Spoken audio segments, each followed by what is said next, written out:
Waheguru Ji Ka Khalsa, Waheguru Ji Ki Fateh. Welcome to the segment of Coach Gurbani's a-sabad-a-day. Our recitation is from Gauri Mahalla Panjama, and it is recited as under. Gur ke charan upar mere mathe, taate dukh mere sagle lathe. Satgur apne ko kurbani, atam cheen param rang mani rahao. चरण rain गुर की मुख लागी, अहम बुद्ध तिन सगल त्यागी।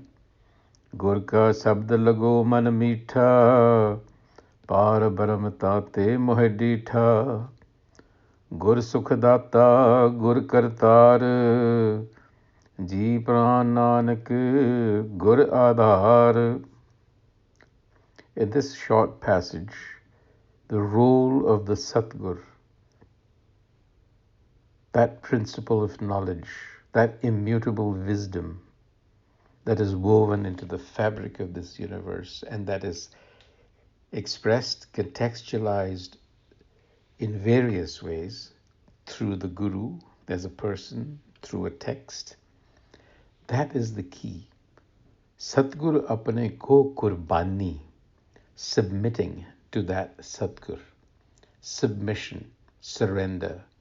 Surrendering of one's ego consciousness, of one's own mode of thinking. Doing that, the Guru says, Atamachin Paramarangamani. Atamachin, reflection on the self, self-knowledge, and then self-realization, leading to supreme bliss. So we see this theme continuing pretty much in the last few passages. The substitution of Shabad consciousness with ego consciousness. What might that mean? I just offer a thought here. Normally, in our day-to-day activity, in our day-to-day interactions, when we deal with a situation, our reactions, our choices, our responses are often already pre-built. In other words, our biases are already pre-built. As a matter of fact, psychologists will tell us that our responses to situations are already made for us before the intellect is even able to arrange them, which is what it does. And so it seems to us that we are making an unbiased decision. But in fact, we are not.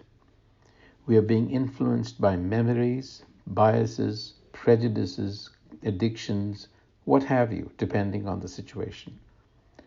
What Gur wisdom or Shabad wisdom, Shabad consciousness means is that one approaches every situation afresh, without bias. One learns how to do that. And so therefore, the decisions are never tied to the ego. The decisions are made in the best interest of that particular moment, without regard to one's own biases. This is one way that I have looked at it.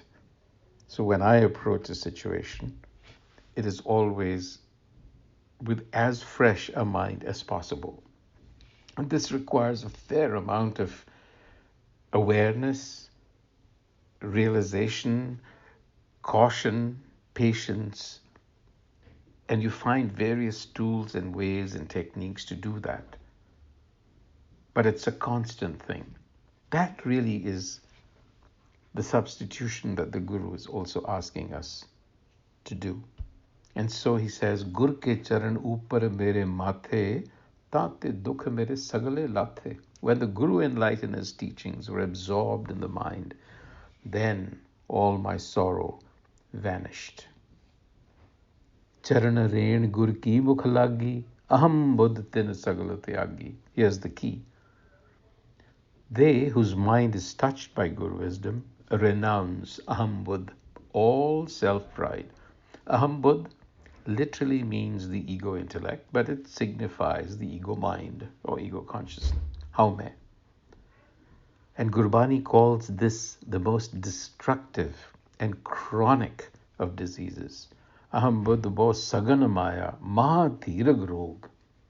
All actions that stem from the ego consciousness are like castles in the sand. Aham buddh karam kamavane karabalu nir bhavane. They get washed away.